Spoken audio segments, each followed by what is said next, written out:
നമസ്കാരം, news prime മലയാളത്തിലേക്ക് സ്വാഗതം. മദ്യനയ കേസുമായി ബന്ധപ്പെടുത്തി എൻഫോഴ്സ്മെന്റ് ഡയറക്ടറേറ്റ് അറസ്റ്റ് ചെയ്ത ഡൽഹി മുഖ്യമന്ത്രി അരവിന്ദ് കെജ്രിവാൾ അറസ്റ്റുകൾക്ക് മുമ്പ് തന്നെ അദ്ദേഹം കൃത്യമായി തന്നെ തൻ്റെ അണികളോട് പറഞ്ഞിരുന്നു, ആരും ജാഗ്രത വിട്ടുകൊണ്ടുള്ള പെരുമാറ്റം നടത്തരുത്, ആം ആദ്മി പാർട്ടി അതിശക്തമായി തന്നെ തിരിച്ചു വരും എന്നുള്ളത്.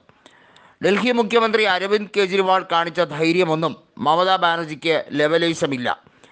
അരവിന്ദ് കെജ്രിവാളിന് കോൺഗ്രസുമായി നല്ല രീതിയിൽ അഭിപ്രായ വ്യത്യാസമുണ്ട്. പക്ഷേ ഇന്ത്യ മുന്നണിയുടെ ഭാഗമാകേണ്ടതും ഇന്ത്യയെ ഒറ്റക്കെട്ടായി മുന്നോട്ട് നയിക്കേണ്ടതിലും അദ്ദേഹത്തിന് പങ്കുണ്ട് എന്ന് മനസ്സിലാക്കിയാണ് അദ്ദേഹത്തിൻ്റെ ആം ആദ്മി പാർട്ടി കോൺഗ്രസുമായി സഖ്യത്തിലേക്ക് എത്തപ്പെട്ടത്. എന്നാൽ ആ ഒരു മര്യാദ പോലും മമതാ ബാനർജി കാണിച്ചിട്ടില്ല.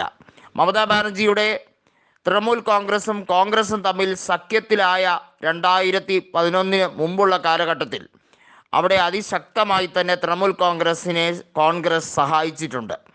അതിൻ്റെ ഫലമായിട്ടാണ് അവർക്ക് ആദ്യമായി 2011 ഭരണം പോലും കിട്ടിയത്. ഇതൊക്കെ മറച്ചു വെച്ചുകൊണ്ട് കള്ളപ്രചരണം മാത്രം നടത്തുന്ന പാർട്ടിയായി തൃണമൂൽ കോൺഗ്രസ് തരം താഴ്ന്നു. ഇന്ന് BJP അവിടെ അതിശക്തമായി വളർന്നതും സുവേന്ദു അധികാരിക്ക് രാഷ്ട്രീയപരമായി ഹൈപ്പ് കിട്ടിയതിനും ഒക്കെ ഉത്തരവാദി മമതാ ബാനർജി മാത്രമാണ്. കഴിഞ്ഞ തവണ BJPക്ക് 18 ലോക്സഭാ സീറ്റുകളാണ് ലഭിച്ചത്. ഇതിന് കാരണമായതുപോലും തൃണമൂലിൻ്റെ അക്രമ രാഷ്ട്രീയത്തെ ചെറുത്തു തോൽപ്പിക്കുന്ന പാർട്ടി എന്ന ഖ്യാതി ബംഗാളിൽ സമസ്ത മേഖലയിലും BJP കൈവരിച്ചത് കൊണ്ട് തന്നെയാണ്. ഈ കാര്യങ്ങളൊക്കെ തെളിവ് സഹിതമാണ് അധർ രഞ്ജൻ ചൗധരി എന്ന കോൺഗ്രസിൻ്റെ PCC അധ്യക്ഷൻ വ്യക്തമാക്കുന്നത്. കോൺഗ്രസിന് ഇക്കുറി മികച്ച നേട്ടം കൈവരിക്കാൻ കഴിയുന്ന ഒരു സംസ്ഥാനം തന്നെയായിരിക്കും പശ്ചിമ ബംഗാൾ എന്നുള്ള കാര്യത്തിൽ സംശയമില്ല എന്നാണ് അധർ രഞ്ജൻ ചൗധരി പറഞ്ഞിരിക്കുന്നത്. സഖ്യത്തിൻ്റെ ഭാഗമായി നിൽക്കുന്നതിനേക്കാൾ സീറ്റുകൾ ഒറ്റയ്ക്ക് നിന്ന് കോൺഗ്രസ് പിടിച്ചെടുക്കും. അപ്പോഴായിരിക്കും കോൺഗ്രസിൻ്റെ കെൽപ്പ് എന്താണെന്ന് ജനങ്ങൾക്ക് മനസ്സിലാവുക. അത് നേതാക്കളെ കൃത്യമായി ബോധ്യപ്പെടുത്തി കൊടുക്കേണ്ട ആവശ്യം കോൺഗ്രസിനുണ്ട് എന്നുള്ളതും അധർ രഞ്ജൻ ചൗധരി വ്യക്തമാക്കുകയുണ്ടായി.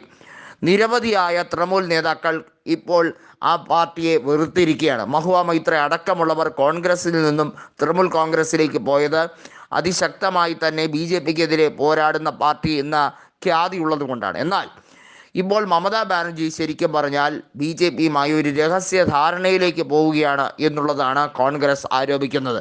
അതുകൊണ്ടാണ് ഒരു സാമാന്യ മര്യാദ പോലും ഇല്ലാതെ കോൺഗ്രസിന് അവിടെ സഖ്യം നിഷേധിച്ചുകൊണ്ട് 2 സീറ്റ് കൊടുക്കാമെന്ന കളിയാക്കൽ നടത്തിക്കൊണ്ട് ഇന്ത്യ മുന്നണിയിൽ നിന്നും ഇറങ്ങിപ്പോയത്. മമതയുടെ പതിവ് ശൈലി ഇത്തവണ വർക്കൗട്ടാകില്ല. BJP അവിടം തൂത്തുവാരും. അതോടുകൂടി തൃണമൂലിലെ അസ്തമയം ആകും എന്നുള്ളത് ഉറപ്പാണ്. അടുത്ത തവണ തൃണമൂൽ കോൺഗ്രസിന് ഭരണം കിട്ടില്ല എന്നുള്ളത് 100% ഉറപ്പാണ് എന്നുള്ളതും അധർ രഞ്ജൻ ചൗധരി വ്യക്തമാക്കുന്ന സാഹചര്യമാണ്. ഇതോടുകൂടി മമതാ ബാനർജിയുടെ കിരാത ഭരണം അവസാനിക്കും. ഗുണ്ടാ രാഷ്ട്രീയത്തിന് അധികം ആയുസില്ല എന്നുള്ളത് വ്യക്തമാക്കുന്ന സാഹചര്യമാണ് അധർ രഞ്ജൻ ചൗധരി പറഞ്ഞിരിക്കുന്നത്.